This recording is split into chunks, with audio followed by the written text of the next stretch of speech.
What's up, guys? It's Denise Salcedo. Welcome to my post show for NXT Takeover 31. And guys, this was probably, I'm just going to go ahead and say it, one of the best WWE pay-per-views this year, and by far probably one of the best pay-per-views overall in wrestling for 2020. I loved tonight's show, guys. So today I'm pretty much going to be marking out for like every single match that happened on today's show. But honestly, I just thought today was so good. And so today I'm going to be recapping each and every single match that went down here tonight, talking about the things that we loved, some of the things that we didn't, although there wasn't much that we did not love, and just kind of go from there. So it's going to be a really good time. If you guys are in here, thank you so much for coming on to the show. If you're new, thank you so much for being a new face. If you're a regular, thank you for coming back, because that means a lot if you come back here. Guys, also, I will be going ahead and reading comments. This is a very interactive show, so if you guys want to get your input in on anything that you guys thought about today's event, go ahead and send in any comments or any super chats. BTW, if you do send in any super chats, just know that they are very much greatly appreciated. And we're actually going to kick it off with our first super chat of the evening, and it is from Jobber JTJ. Thank you so much, Jobber JTJ, for kicking us off here with our super chats. He says, this takeover didn't have a lot of story going, but man, did it have stories coming out. Halloween Havoc, Storm, Ember, and Ridge. Head over to Xander's channel as I made my first appearance on DWO Army. Yes, if you are in the stream, you are officially a part of the Denise World Order Army. That's definitely for sure. But I think Jobber JTJ brought up a really good point here, and he said this takeover didn't have a lot of story going in, but man, did it have a lot of stories coming out. I think that NXT takeover not only did a great job of putting really great back-to-back matches, but it did a really good job at doing a lot of surprises, really pushing forward. Like, I'm excited to watch NXT on Wednesday night. Like, honestly, it made me really excited just to kind of see where the direction of NXT is going, especially with the return of Ember Moon, of Toni Storm, how they ended off the night with Ridge Holland. I mean, there was so much to love about this show that just really made you excited about the products going forward. We have some more super chats. God, you guys are so awesome. We have one here from Sam Pyboon. Sam, thank you so much for sending in a super chat. You are incredible. Sam says, who do you want to become NXT Women's Champion, Ember Moon or Toni Storm at NXT Halloween Havoc? If we are going to have a new NXT Women's Champion, from these two options, I would like Toni Storm, just because I've always been a really big fan of Toni Storm. But guys, the women's wrestling division in WWE just is so grand. They have so much talent. It's ridiculous. Like, it's ridiculous. I can't complain about anybody having the bout, because just everybody that's there is so talented. But I am a big fan of Toni Storm, and I'll talk more about her as we get into her portion of the show. And thank you so much to Chris DeZuba, who also sent in a super chat and says, woot, Ember Moon is back. Yes, Ember Moon is back, guys. And she is coming back out of an injury that is not very easy to come back from, guys. It is a really hard one to get over. So it's very exciting to sort of see her come back, especially this nice, promotion that she got coming into her return. And she looked really awesome tonight. And I'll have a picture later on to show up on here on the stream. But let's go ahead and move on. Let's see what some of you guys are saying here. Carolina God says, I expect NXT to bring back Unforgiven, No Way Out, Judgment Day, Vengeance, any of the past pay-per-views. Adam Zimmer says, why have they seemingly changed Ember's theme gimmick just before Halloween Havoc? Old Ember would have been perfect for that show. You know what? I just really love what they did with Ember, so I can't complain too much. Jobber JTJ says, give me Io versus Toni versus Ember. I can't argue on that one at all.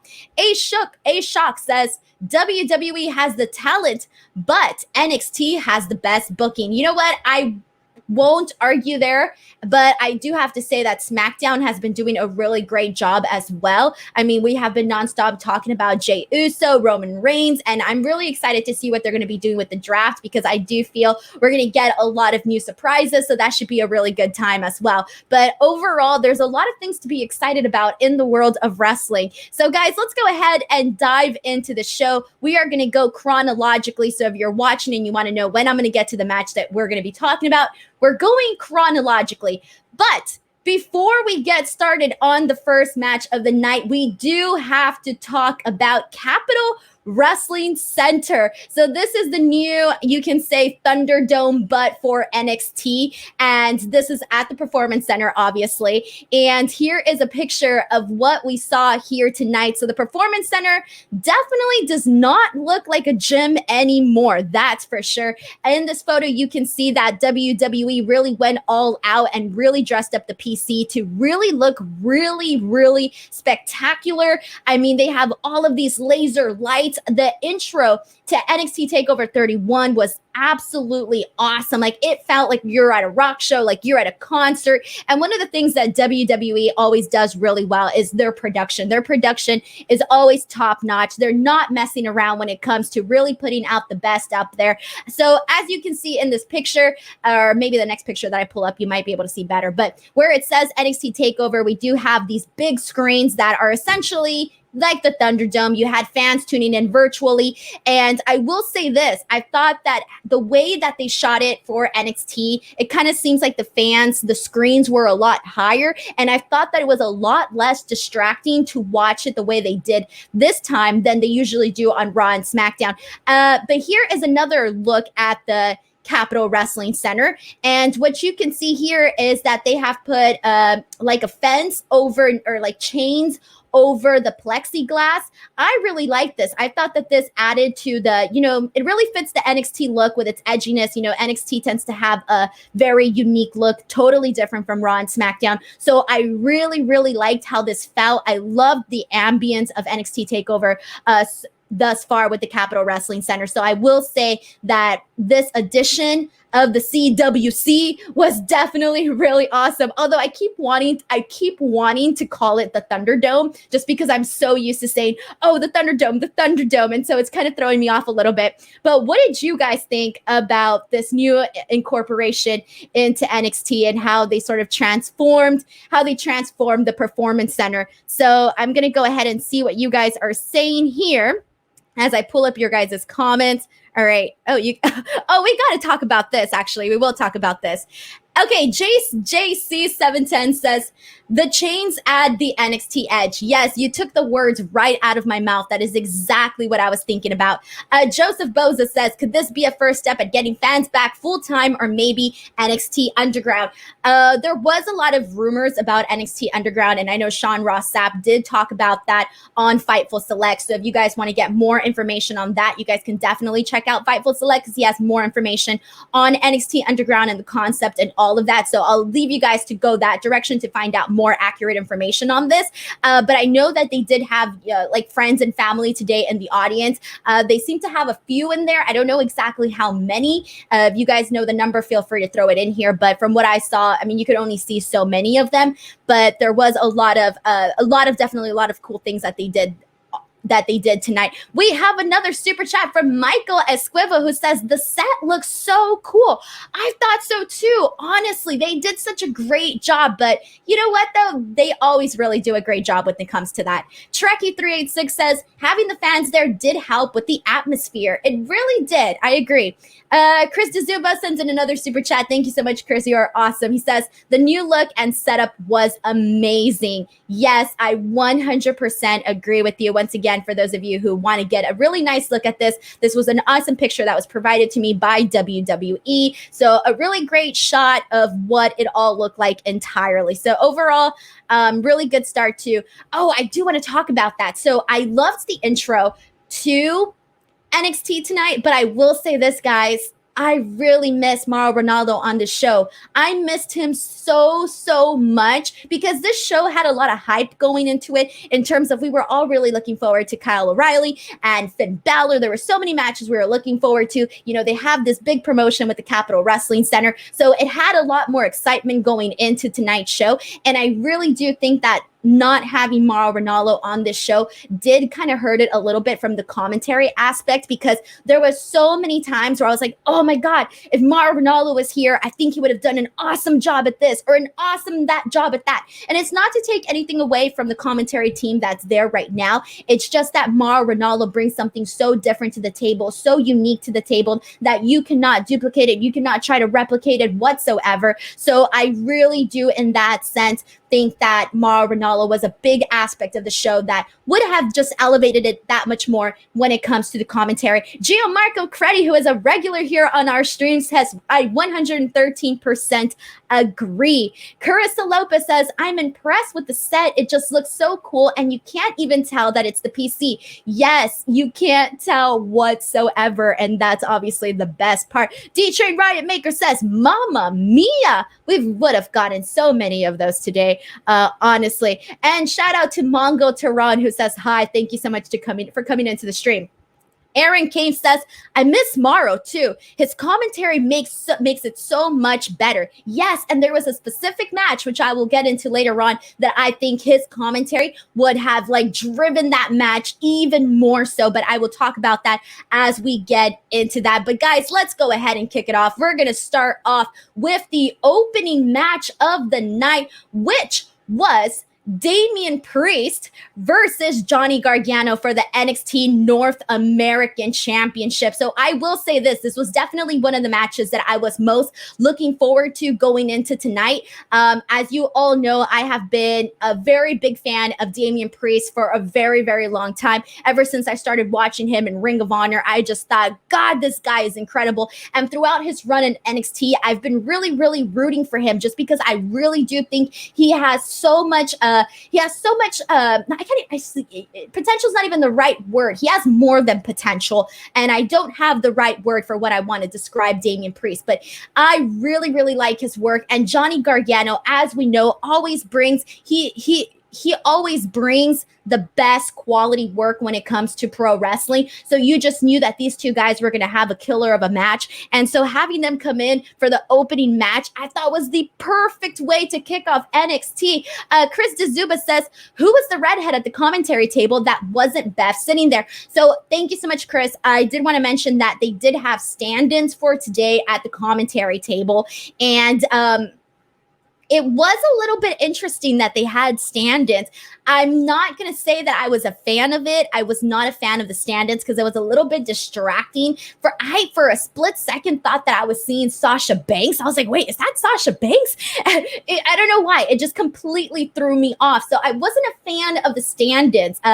I don't know how you all felt about the stand-ins. I mean, I kind of get why they were there, but I don't really think that they were needed. If anything, I thought they were a little bit distracting. But let's go back to Damian Priest versus Johnny Gargano. I was so happy that this match kicked off the night. I thought it was the best way to sort of keep the momentum going in terms of, really bringing in the hype for this show. And just right off the bat, we saw some awesome kicks from Damian Priest. There was very fast-paced action from Johnny Gargano. I thought Damian Priest came off looking like very powerful, very impactful with each and every single thing that he did in the ring. I mean, the guy just looks pretty dang awesome. They had a lot of good builds to some of the near falls that they had in this match. They didn't have that many, which I thought made it even better, because the few that they had, maybe like 3 or 4 that they had during this match, I thought each of them was very well set up. And then towards the end, I thought the last few minutes were even better. I thought it was really good. For a second when so Gargano kicked, low blowed Damian Priest, and then he gave him the super kick. I thought that he was actually going to win during this spot. And for a second, I was going to be so pissed because I really just wanted Damian Priest to win, which he did. So I'm glad that he didn't. But just know that after that spot, I really thought that it was over there. So yes, the finish did come a little bit sudden though. But overall, it was a really good match and a really good opener. So let's go ahead and sort of see what you guys were saying. What were your thoughts on this match here? Jobber JTJ says, a great match, Gargano's second best performance of the night. And then Blaze says, I think this was the best result because solidifies Priest as a credible and strong champion. Yes, and I think the bout definitely does need some stability as well, and Damian Priest is doing a solid job with that. Michael notes, Gargano was amazing. And then JJC on the woman on commentary says she legit just stared at the TV and didn't move her lips. LOL. And LS11 says, love Johnny for so many reasons, one of which being that people think I look like him. It's gotta be the beard.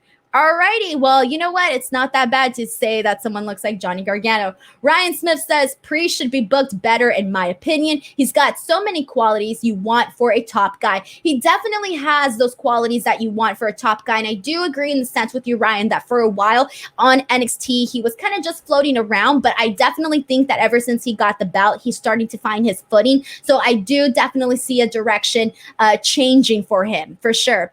Alrighty, guys. And then A Shock says, do you think Johnny and Candice should go to Raw? So that was one of the questions that I was going to have for you guys later tonight, was whether or not we're going to be seeing Johnny Gargano and Candice LeRae move on over to Raw and SmackDown, especially after they both did not end up becoming champions at all tonight. So go ahead and send me your thoughts on that, but we will touch on that a little bit more after we get into the Candice LeRae match. But Aaron does note Priest has been stealing the show at quite a few takeovers recently. He is so good. He really is. And I'm so happy that, that Triple H and people are at NXT are really seeing that, because you can really tell that they're not just having them there to just be just your regular anybody. No, he's actually there, and they seem to be putting a purpose for him. Giovanna Market Credit says, Gargano is great, but since his turn, he is losing too many matches. But see, the thing about Johnny Gargano is that he has done so much in NXT that he doesn't need all of these wins and all of these, championships, because he's already has the galore. He already earned the credibility that he had to earn in NXT. He's already, and when you think of some of the best matches in NXT, he's already the guy that comes up in that conversation. And so I don't think that it hurts him too much. And because of that, we might see him, head on over to Raw or to SmackDown. Trekkie 386 says, Priest has plums of steel. Carolina God says, all of these matches gave me chills. Honestly, it was just a solid pay-per-view. Aaron Cave says, Gargano never disappoints at takeovers, was a great start to a takeover. Yes, honestly, a really, really great start. Kirk Bochner, I'm so sorry I messed up your last name. He says, I am a fan of yours and was first introduced to you on Wrestle Talk, and it sucked that they didn't go live with reactions. I would have loved you if you went live with reactions. The Wrestle Talk reactions are a lot of fun. I did one, I think it was for Extreme Rules horror show, and so that was a really fun experience. But thank you so much for discovering me on Wrestle Talk and coming on here to my channel. I know that I've been promoting so much stuff on like Twitter and all of that, so I'm kind of all over the place. Jobber JTJ, thank you so much for sending in another super chat. He says, NXT has to be using the Halloween Havoc set. Oh, we will get into that. Because I got graphics. All right. Xander LS11 says, if they move people like Johnny and Candice to Raw or SmackDown, they have to send more people to NXT. And they haven't been very, very clear on how this whole Raw, SmackDown, NXT draft is going to go down. I feel like I still have a lot of questions, so I don't want to give any false information here, but I still feel like there's a lot of question marks up in the air in terms of the draft. And JJC says, I'm so stoked to see Halloween Havoc back legit. D-Train Riot Maker says, SmackDown would be the best place for the Garganos. Gargano versus Zayn, Daniel Bryan, AJ Styles, etc. I agree with you, D-Train, but we don't know where Daniel Bryan or AJ Styles are going to end up after this draft. But if let's just say there wasn't a draft and the Garganos were to go, to SmackDown, then yes, I agree with you on all of those matchups. Plus, it definitely does feel like Johnny Gargano has done just about everything he can possibly do on NXT. Alrighty, everyone, we're going to go ahead and move on to the next match. So here we go. The second match of the night was Kushida versus the Velveteen Dream, DREAM. Alrighty, so this match essentially started off with Kushida ambushing Dream, and Velveteen Dream also came out dressed as Doc from Back to the Future. Oh God, okay, so I have good things to say about this match, and I have some maybe not so great things to say about this match. And I think you can all predict what the good things are and what the bad things are. So I'm just going to start off with the good aspects of this match. This match was good. It wasn't my favorite of the night. And the stuff that was good was all Kushida. I mean, he is definitely one of the best workers in the company, guys. Maybe even top 5. Like, no joke. This guy is legit incredible and amazing at all of the good adjectives that you can think of. Velveteen Dream, I think, has sort of been exposed per se with the lack of audience. I think that a lot of the greatness that Velveteen Dream had, pre-COVID and all of this was really because of the fan engagement, because of the audience. He was there to feed off. He really did well when it came to feeding off of the crowd and all of that. But I feel that now that that element has been taken away due to COVID, it feels like he's really being exposed in terms of his offense was not good whatsoever throughout this match. He felt really, really elementary here. I mean, it was just, I didn't really think that he did good. I thought his overselling was not realistic whatsoever. And so I was not a fan of his work here at all tonight. However, I do also think that a lot of everything that has been happening, all the controversy that has been surrounding Velveteen Dream has really, really put a downer in the sense that it is kind of hard for me to watch Velveteen Dream matches because I am aware of every controversy that is surrounding him, and as you guys are as well. And so it really takes me away from his matches. It's kind of like, I'm not a fan. I don't really want to see him wrestle just because I feel that after everything that came out about him, it was just really hard to kind of, get into him and all of that. I don't know if you guys feel this way, if it makes you uncomfortable, but this one sort of does for me. I'm not a fan, but I am a fan of Kushida. I think he's freaking wonderful, and I'm so glad that he got this win. And if he did not get this win, I would have been pissed, guys. I would have been so mad. And I also thought that Velveteen Dream should have tapped out a lot earlier in this match. Okay, it wasn't believable that he hung out, that he kept going that long in this match, considering that Kushida was really destroying that left arm of his. Like, he really was destroying that arm. Lastly, I did love the post-match beatdown by Kushida that he did not stop on Velveteen Dream. I thought that was great. Whether or not this is a write-off of Velveteen Dream, I do not know, okay? I do not know, but it did come across my mind. But enough of what I have to say. What did you guys think about Velveteen Dream versus Kushida? Also, feel free to send in any super chats throughout this stream. It really helps me a lot. And so, yeah, let's go ahead and get into this. A-Shock says, Kushida mcfly destroyed Dream. Exactly. Matthew Makovsky says, this match was just not for me. With the reports, I just couldn't watch it. Thank you so much, Matthew. So I think you and I are on the same page where when stuff like this is, brought to light, it kind of makes you see somebody in a different perspective. And there are certain things that I can say, okay, I can separate the athlete from whatever drama that he's going through or whatever. But I cannot separate the reports of Velveteen Dream with who he is, in character-wise. I just can't separate the two, unfortunately, so I'm sorry about that. Jobber JTJ says, weakest match of the night and match dragged. Hard to watch Dream. Kushida was awesome and love his new edge. And then Aaron says, Kushida versus Damian Priest for the North American title at Halloween Havoc, and then puts a little prayer. I would definitely be all here for that. Trekkie386 notes, good things. Kushida won. Bad. Dream kept his arm attached. Kushida was awesome. Oh, man, guys, we are just not friends with Velveteen Dream right now, are we? Jose San Diego says Velveteen is a great showman, but not a good wrestler. Yes. I agree with that. And D-Train Riot Maker notes, exposed is the right word, Denise. I was wondering if anybody was going to catch that. Richard Martinez says, it's so awkward to watch his matches. Yes, I agree. A-Shock says, Doc Brown should sue Velveteen Dream. And Xander Ellis 11 says, Dream makes me extremely uncomfortable to watch now. I kept trying to find other things to talk about when the match was on. Oh, my mom was here watching the show. Well, she was not watching the show, but she was here. And I told my mom the whole story. And she was like, what? What is he still doing there? And I had no answer to give her on that one. And Joseph Boza says, this felt as a replacement for the tag titles that was teased between Breezango, Oni Lorcan, Danny Burch, and Undisputed Era. And Freaks of Wrestling Podcast says, I love full-on heel Kushida. And Chris says, I can't stand Velveteen Dream. And then Matthew McOffsky says, the way she said my last name, dead. I'm so sorry. I'm going to butcher lots of names on this stream. And Marcus Ryan says, it would be cool to see Demon Bálor at Halloween Havoc.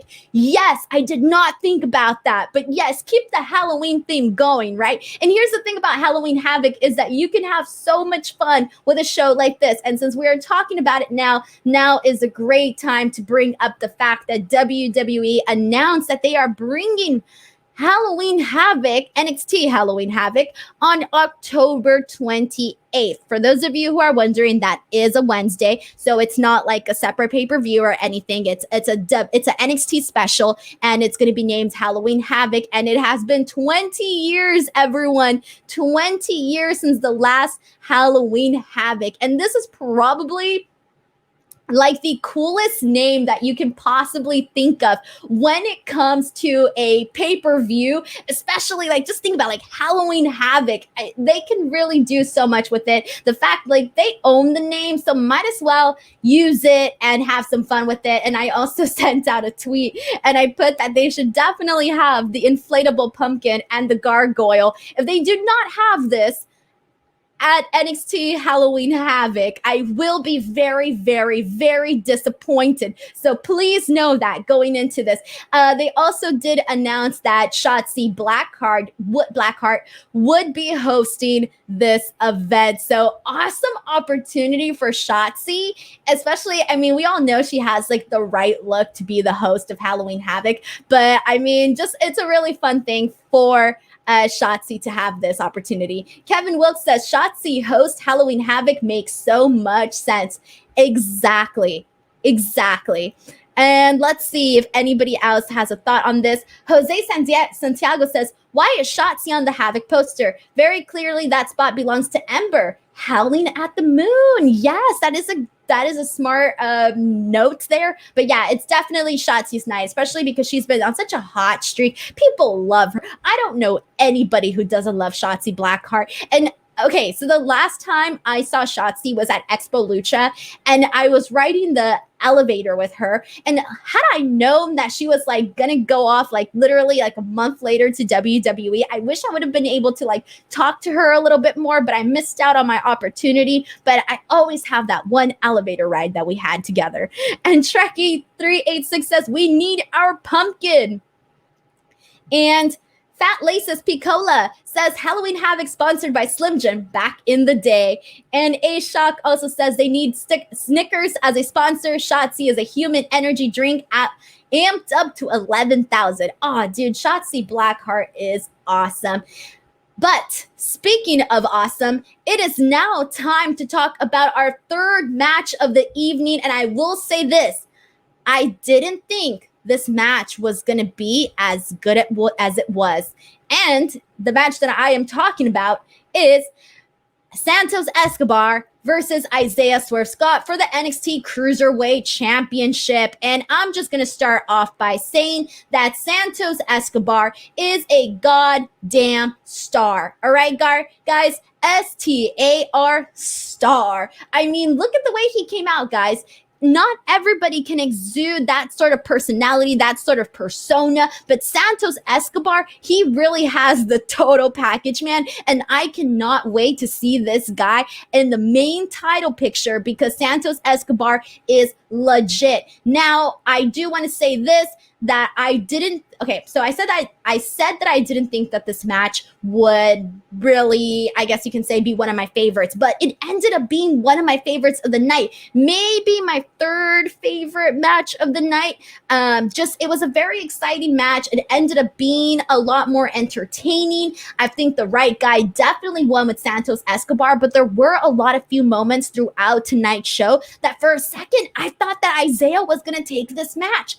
For a second, I really did see him winning it. And I really wanted Santos Escobar to win. So I was invested. I was like, oh my God, no, is Santos Escobar going to lose? Oh my God. And sometimes, my like brain gets in the way of me enjoying certain matches. Like, oh, okay, we already know who's going to win. So whatever, I can't even get into this match. No, that was completely stripped away from me during this one because I really believe that that Isaiah might have just had an opportunity to actually win this match.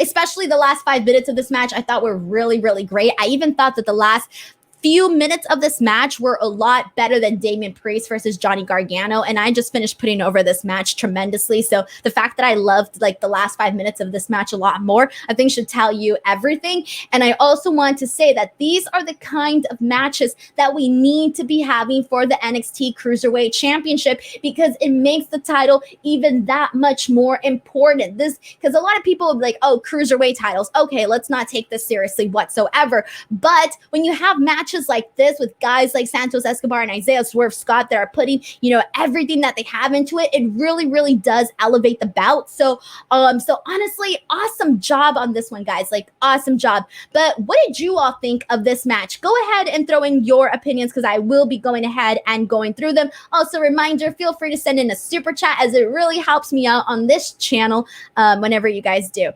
Xander SLS11 says, most into Cruiserweight title match I have been since Murphy versus Ali at Survivor Series. Yes, I agree with you on that one. There isn't very many Cruiserweight title matches that I can say I really got into, and definitely Murphy Ali would be one of them. Or even when we had like Cedric Alexander in the picture for that. So yeah, I agree with you.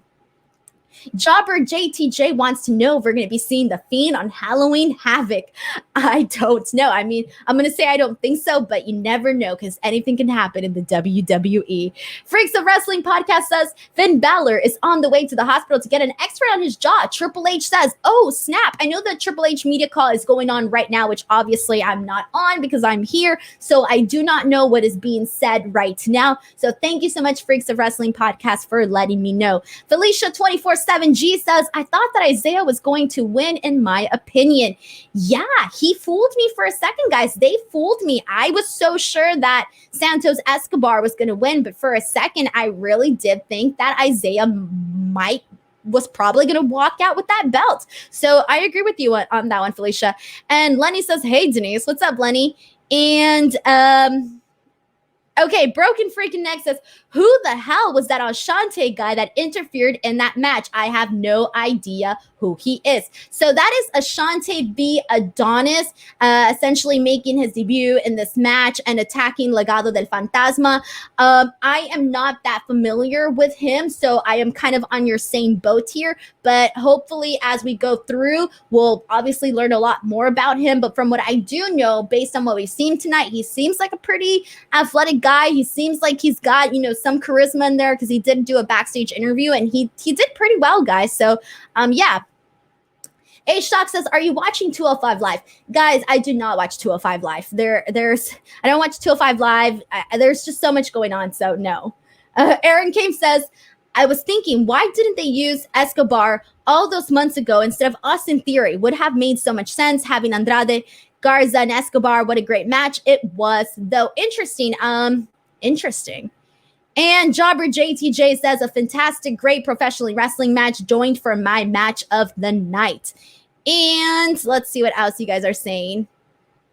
Oh, thank you. Okay, Vijay Mohan says, Ashante Adonis is a former Tahuti Miles. Thank you so much for sending in this information. That was definitely needed. So thank you so much to Vijay Mohan. And then Planet Dan says, this was such a great takeover. Yes, I literally said that right in the beginning because I think it was awesome. And Joseph Boza says, the NXT Cruiserweight Championship is just there. They had to put it on Escobar, who debuted in the tournament because of the pandemic. We have two Cruiserweight champions, Jordan Devlin, number 2. And yes, I agree with you in the sense that they really do need somebody like a Santos Escobar, again, to really make that title actually mean something.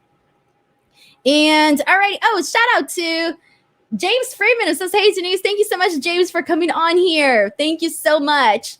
And then Jose Santiago says, a little hesitant on Ashante. WWE doesn't know how to write black characters. They fall back on stereotypes. That's unfortunate. And we do tend to see that a lot of the times when it comes to, black wrestlers and Latino wrestlers as well.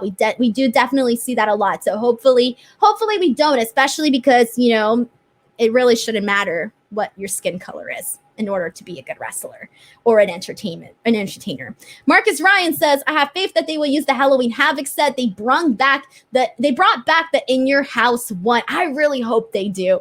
Alrighty, guys, let's go ahead and move on. So we just finished talking about Santos Escobar and Isaiah Swerve Scott, which was a hell of a match. They really went all out there. That's, I guess you can say, the overall summary of this match. But now let's get into the NXT Women's Championship match, which was Io Shirai versus Candice LeRae. Okay. So I do have to say that unfortunately, I thought this was the weakest match on the card. I was expecting a little bit more for this one. I really was. And I think that I was a bigger fan of their match at NXT Toronto than NXT Takeover Toronto from last year than I was for this one. And I'm kind of bummed about that because I was really, really looking forward to this match. I just had an interview with Candice LeRae. And for a second, I kind of thought that Candice LeRae was going to win this match.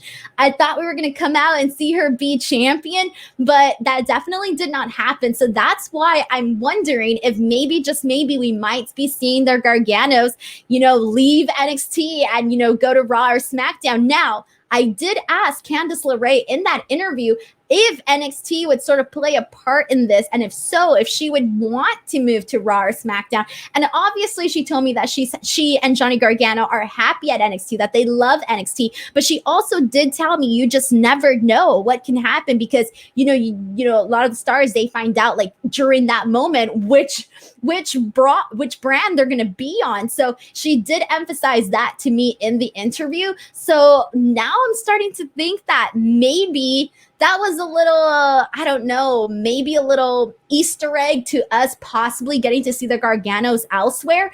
I don't know. I can be completely wrong on this, but that's just sort of a theory here. But I did think that the match was a little bit distracting with Johnny Gargano coming out and, putting on the referee t-shirt on. I didn't really care for that very much. I didn't really like how this played out, to be honest. I thought that this match went in a totally different direction from what I expected. I did think that the finisher was cool. Io did the Spanish fly and then a moonsault. That looked badass. But I mean, other than that, there wasn't really much that I really enjoyed from this match. So let's see what you guys are saying. JJC710 says, I thought this match was a bit slow paced in so many spots. I agree. He says there were some quick spots, but most of them were slow. And Jobber JTJ says, I love this match, especially Gargano, LOL. If he's a heel, why not fast count and screw Io the babyface? I think he tried doing the fast count, but it just didn't really work out very well for him. Marcus Ryan says he saw my interview with Candice LeRae and that it was very good. Thank you so much, Marcus, for watching that show. I mean, sorry, that interview, God. Okay. Joseph Bosa says, amen, Denise. I was a fan of Shirai versus LeRae 1. It felt like Candice mainly got the shot in storyline because she is Johnny's wife. Candice took 17 years to get to WWE. Yes, it did take her a while to get to WWE, but what she did during that time was phenomenal. She opened a lot of doors for women in women's wrestling, especially a lot of the work that she did in PWG is like very, very, regarded very highly here. Trekkie386 says, I love the ending of this match. Johnny had me laughing. He reminded me of a toddler with his tantrum. There was a funny photo, which I did not, you know what? Give me a second. I think I can actually pull the photo up here if I still have it. So Johnny Gargano made like a very funny face in this match afterwards. Check it out. I'm about to show you guys the picture here. This is the Johnny Gargano mean face. And I was going to post this as a meme, but I couldn't think of a good caption, so I didn't post it. But this is the one that that I'm assuming you're referring to here in terms of Johnny Gargano's reaction. So yeah, that was pretty funny. But yes, overall, I would say that it was probably my least favorite of the matches here. And then A Shock says, I like Candice's character justifying her heel turn. Dude, I love how they're justifying all of this. I love the promos and the segments that we've been getting with the Garganos when they're having their dinner, when they're at their house. And I did talk to Candice LeRae about this in the interview too. And she talks about how Disney and Disney princesses and all of, this Disney world really inspired her character and everything that she's doing in the ring. And I just thought that was really cool to hear because, she really talks about this, how she incorporated all of this Disney elements into what she does on NXT, which I thought was very, very fun and very unique and, a really good way to, inspire your work. Lenny says, yeah, I watched your Candice LeRae interview. It was a good interview, Denise. Thank you so much, Lenny. And Xander says he has a caption for me for that Johnny Gargano photo. He says, here's a caption. When they tell you and Candice are going to separate shows on the draft. Oh, man. And Patricia Martinez also sends in another caption for that photo. When Vince tells the Garganos that they're going to the main roster. Yeah, that's a pretty good one. All right, so you guys all came up with some better ones. Maybe I will use that eventually down the line.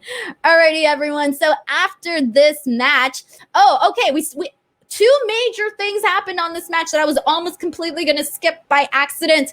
So we had the return of not one, but two women's wrestlers, and they are numero uno, Toni Storm, which holy moly, I love Toni Storm, guys. Like I mentioned this at the top of the podcast. I have always been a Toni Storm fan. I think she's so cool and she's so easily likable. She's the girl all the girls want to be. Like I want to be Toni Storm. So I was very, very excited to see her, and I'm very excited to see what they're going to do with Toni Storm, because I really think that they have not just a champion on their hands, but a star. I definitely see Toni Storm being like one of the top women in the company for sure. Like down the line, I can see her becoming, like a Charlotte Flair or a Becky Lynch, somebody like that, a Sasha Banks, Bayley, you name it. I definitely see it happening for Toni Storm.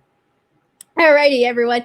But we also have to talk about the second return, which was Ember Moon. Guys, this was really, really cool to see. As I mentioned earlier, she was out for a long time. I think she had an Achilles tendon surgery, which from what I heard is a very, very difficult injury to sort of get over with, because it's a really hard. I mean, I've never been injured in my life, nevertheless an Achilles tendon. So I can't really tell you what goes into this, but I do know that it was, a journey for her to get back here on NXT. And I mean, look at her, guys. She looks phenomenal. The hair, the makeup, the Mad Max type of look. She looked fantastic. And I thought the way that they promoted her, coming in, the way she made her debut, with the motorcycle and the green, I don't even know what you call it, those editing effects that they did, I thought looked fantastic. So, I mean, overall, really good stuff. We have another super chat from Chris DeZuba. Chris, thank you so much. You are single-handedly funding my life right now.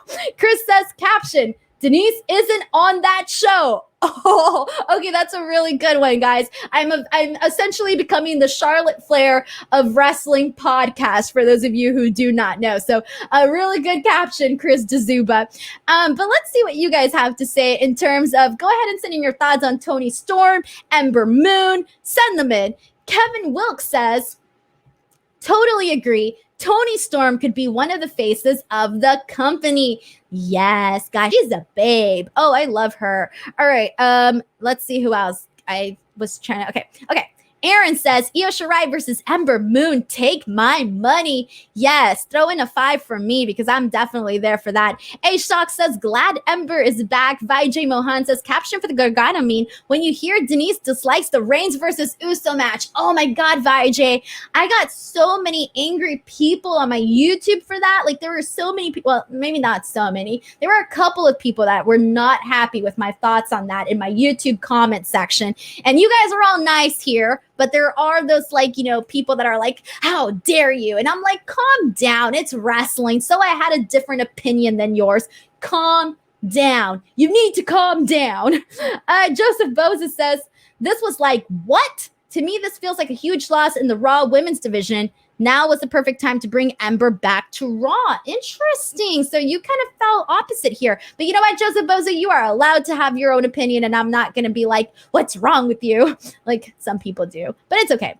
Broken Freaking Neck says, people thought it was going to be Bo Dallas. Yes, I know. I thought that for a second too, but I wasn't fully sure. I really didn't. I wasn't convinced. I was like maybe 2% convinced. Broken Freaking Neck also says, with the way they buried him on the main roster, there was no way he could have recovered by coming to NXT. No one would have taken seriously. Yeah, that's unfortunately, that was why I didn't really buy it. I just didn't really buy that they would put that much effort into promoting his return, which is very unfortunate to say, but that's just what I thought. Oh, Kirk Buchner here says Toni Storm is greater than Rhea Ripley. Dude, Toni Storm, Rhea Ripley. Oh, they're one of a kind, guys. Blaze says, if they make a triple threat match with Shirai, Moon, and Storm, what kind of theme or gimmick would be interesting to use considering it's Halloween season? Oh, ooh, that's some good. I don't know. You guys submit your ideas here because I don't have a really good one, but I'm all for doing something really fun, especially for Halloween Havoc. I want to see like crazy stuff happen, like quirky stuff. I'm into that. I don't care. I like that type of stuff. We have another super chat. The Nerd Guru, thank you so much for sending in a super chat. He says, Ember, Tony should be immediately next in line. Skip Rhea. She's been so derailed since April. She needs to go to the main roster. Interesting here. Okay. See, this is the problem, guys. The problem is there are so many freaking talented women on this roster that you're like, give the belt to this person. Crap, wait, I love that person too. Give the belt to them. Oh, wait, I like this person too. Give the belt to them. I mean, I wouldn't mind seeing the belt on any of these women, but I mean, obviously not everybody can have the belt. That's just not the way things work. But that's the thing, that because there's so much talent on that roster, you can argue that so many different people can have that belt. And so I wouldn't necessarily say skip Rhea Ripley. Like, yeah, I get it. Maybe she's not as she's going a different route right now. She's doing her thing with Raquel. She's going that direction right now, which is perfectly fine because they can always circle back. But Ember and Toni would definitely be somebody to, put the belt on afterwards. But Io Shirai, she's getting up there, guys. She's doing great work, and I still see her being the champion for quite some time. Alrighty, Lenny says, but unlike Charlotte, I like seeing Denise everywhere. Are you not a Charlotte Flair fan? How dare you? I love Charlotte Flair. Are you kidding me? By the way, Charlotte Flair, God, she is so cool. Like, I've interviewed Charlotte Flair, I think twice now, and both times, I swear to God, I felt like we were best friends for life. So one day, I hope to be best friends with Charlotte Flair, everyone. And Felicia 24/7G says, I kind of wish it was Bo Dallas, but I'm not hating.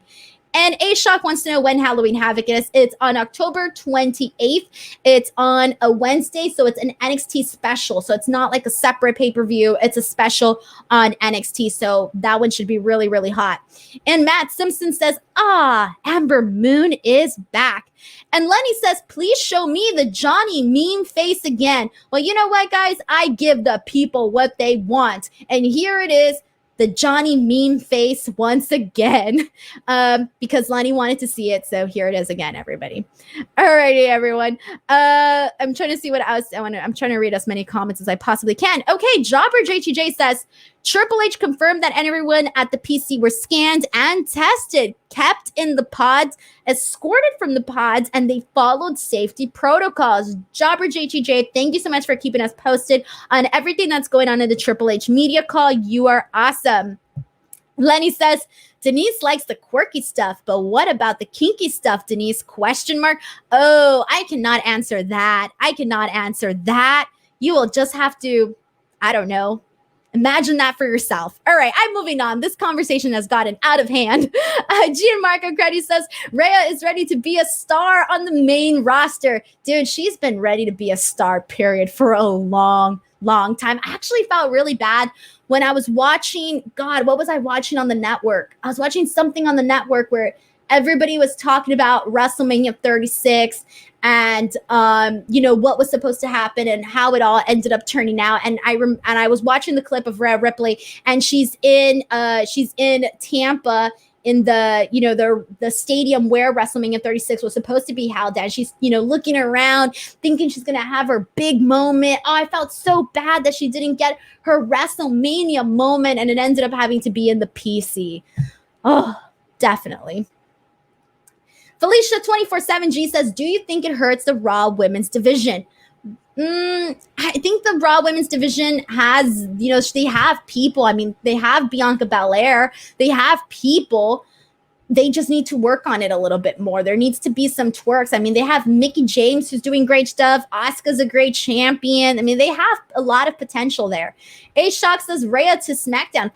Now, SmackDown needs a lot of women. SmackDown needs a little bit more help on the women's end than Raw does, if anything.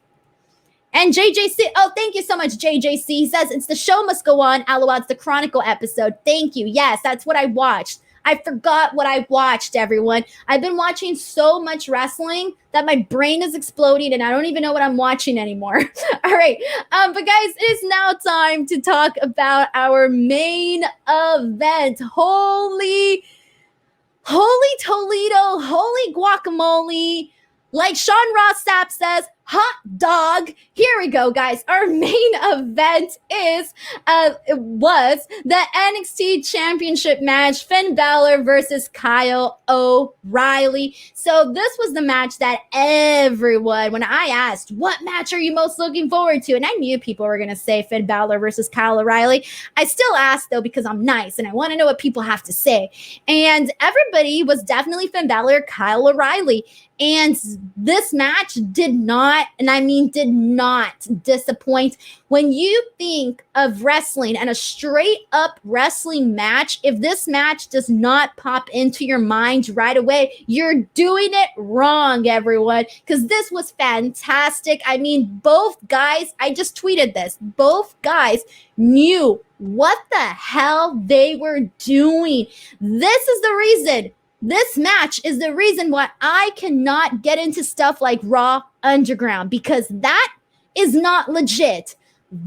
What we saw tonight, Finn Bálor versus Kyle O'Reilly, is legit. So honestly, awesome stuff. Let's just kind of talk about it. Kyle O'Reilly's strikes in this match looked phenomenal, very crisp, added a lot to this match. I mean, it was just a really, really great stuff. And I think my favorite thing about it was the fact that how they transitioned into different holds and everything that they did in between. Like even the part where they had I think Kyle O'Reilly was trying to get the armbar on Finn, but Finn was locking his hand so that Kyle wouldn't be able to get it on him. And they had this like moment on the screen where you can see their fingers like separating, and they made it so dramatic, and it just really, really added like this whole experience to the match. And so earlier I said that I miss Mauro Ronaldo, and I said that one of the matches that really, really needed him, there was a match that really, really needed him, and this was it, guys. We really needed Mauro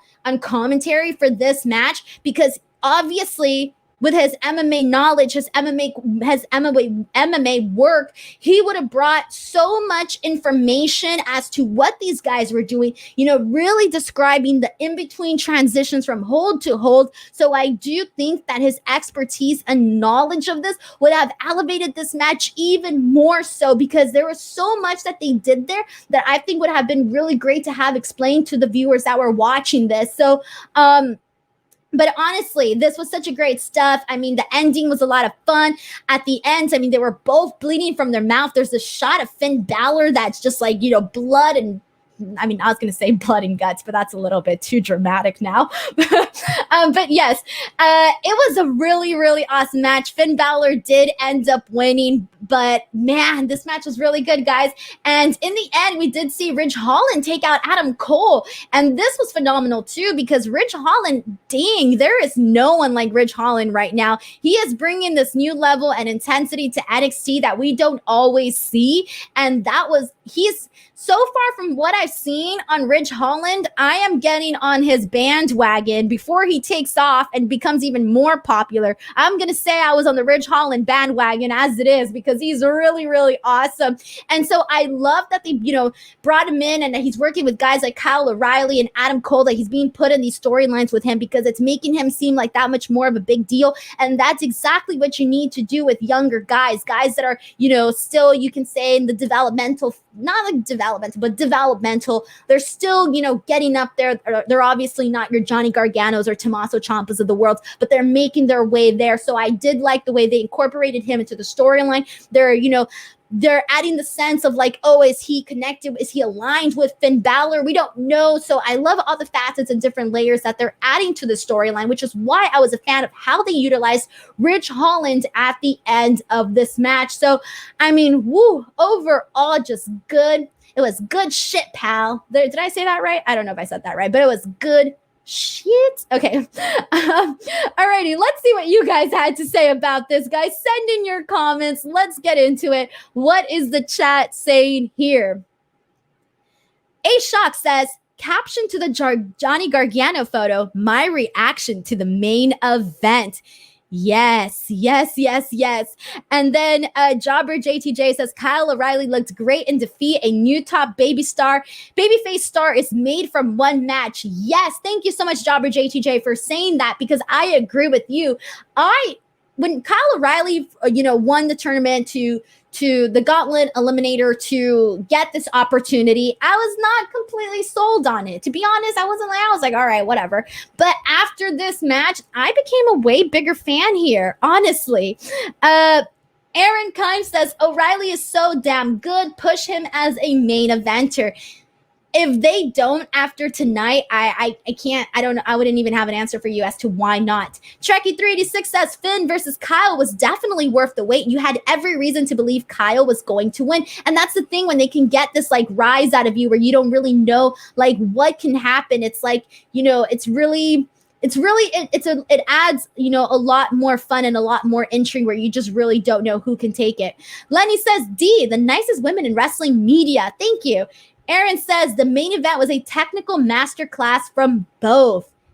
Really good description of that. I 100% agree with you, Aaron.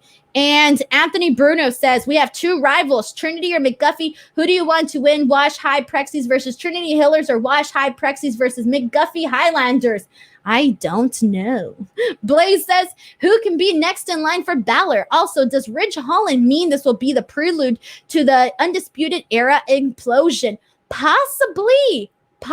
I love seeing it. Like I said, so many layers in the storyline. Chris DeZuba says, what a technical wrestling gem. It is definitely match of the year. Yes, I can definitely see that becoming match of the year. Or it's definitely a candidate and top notch for a lot of people on their match of the year list.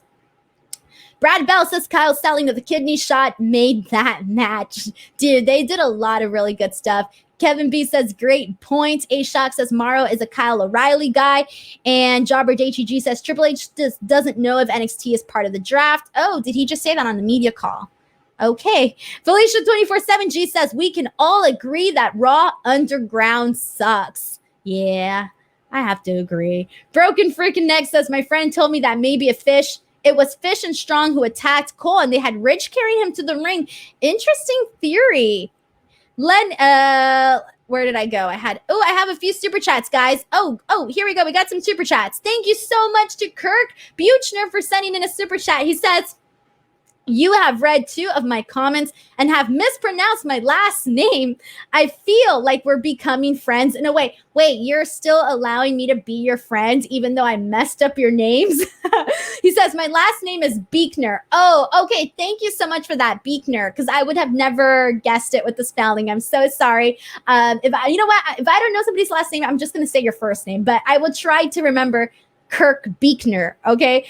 Kirk, thank you so much for sending in a super chat. You are awesome.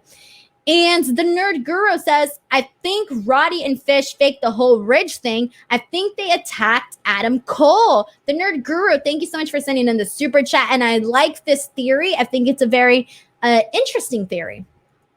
Joseph Boza says, Triple H just mentioned on the post-media scrum that both Finn and Kyle were looked by WWE medical Finn was taken to the local hospital with fears of a broken jaw. Kyle, not sure. Dude, well, did you see the blood on him? I mean, come on. You don't know. We don't know. I would not be surprised whatsoever. And JJC710 says, I think they need to do a rematch at Halloween Havoc. Yes, with all the rematches in this company, I want to see one more again. You know what? If we're going to be seeing rematch, I guess this is not one that we would necessarily argue we don't want to see. Alrighty, guys. So there you go. That was tonight's NXT Takeover 31. Please feel free to send in any last-minute questions, comments, or concerns over on this chat. But while you guys send those in, I do want to let you guys know that in the bottom of this, YouTube video, in the description box, I have a Amazon affiliate link. So what this means is that I am now an Amazon influencer affiliate person. So if you guys do any shopping on Amazon, feel free to first start off your experience on Amazon by clicking on my link. You do not have to buy from my storefront as long as you start shopping by clicking on my link.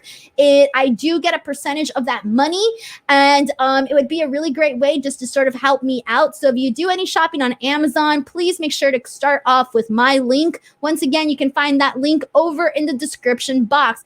Plus, as you all know, I'm pretty much recapping each and every single thing. On Mondays, you guys can find me doing the post-Raw review show with Sean Ross Sapp on Fightful. On Wednesdays, which is like my new favorite day because I am officially part of the F4W Wrestling Observer team. So on F4W Online, I do have a show each and every single Wednesday night. And on that show, I host and produce it just like I do this show here. And I, talk about AEW, NXT, and whatever else is going on for the wrestling week. So make sure to check that out on F4W Online. And that is Wednesdays at 8 p.m. Pacific, 11 p.m. Eastern time. And then Friday mornings, I am on Wrestle Talk at 9 a.m. Pacific is when they usually upload the Wrestle Talk podcast, which you can check out on Wrestle Talk's podcast channel. And I co-host that with Luke Owen. So make sure you guys check that out. And then also on Fridays, I do the Sports Kita Smackdown with review with Rick Ucchino. So make sure you check that out as well. Plus, I will be doing the AEW post-show review shows, post-pay-per-view review recaps, oh God, on F4W's Twitch channel. So there is so much going on. So after each and every single AEW pay-per-view, I will be recapping the show on their Twitch channel. But I will still be doing the WWE post-pay-per-view shows on my YouTube channel. And I will be back on October 24th, everyone. I will be doing a review just like this of Impact Bound for Glory. That's going to be on October 24th. So if you are an Impact Wrestling fan, please come on over to my channel and I will be recapping Bound for Glory. And then right after, literally the day after, October 25th, I will be also back here on my YouTube channel recapping WWE's Hell in a Cell. So like the Johnny Gargano face makes a lot is going on with me, but you guys will always be able to keep up with each and every single thing I do by following me on Twitter or on Instagram at _Denise Salcedo. Guys, wow, I had a lot of things to say. Lastly, let me go ahead and read some of the last comments that we have in here. Trekkie386 very good show. Enjoyed all of Takeover and chatting with you. Have a great night. Thank you so much, Trekkie. Jonathan Hedman says, you rock just like this show. Thumbs up. Thank you so much. Joseph Boza says, awesome recap as always, Denise. Xander says, thanks for a really fun stream. Denise, you're always welcome to continue your run as the Charlotte Flair of Wrestling podcast over at LS11 Universe. Anthony Bruno says, a Century Conference Game of the Year. Watch High Prexies at Trinity Hillers on 812 WPNT or 802 KDKA. Okay. Felicia says Strong and Fish are going to attack Adam and Riley. And Matt Simpson says the Fiend or the Demon Finn Bálor need to be at Halloween Havoc. I agreed. Gianmarco Credi says, good night, Denise. See you tomorrow on Fightful. Lenny says, ooh, Denise is a corporate bigwig now. I remember when she was just a shy new girl on X-Pac Wrestling podcast. Oh my God, you go way back, Lenny. That is awesome. Oh my God. Richard Martinez says, Denise going beast. Chris DeSilva says, great stream, Denise.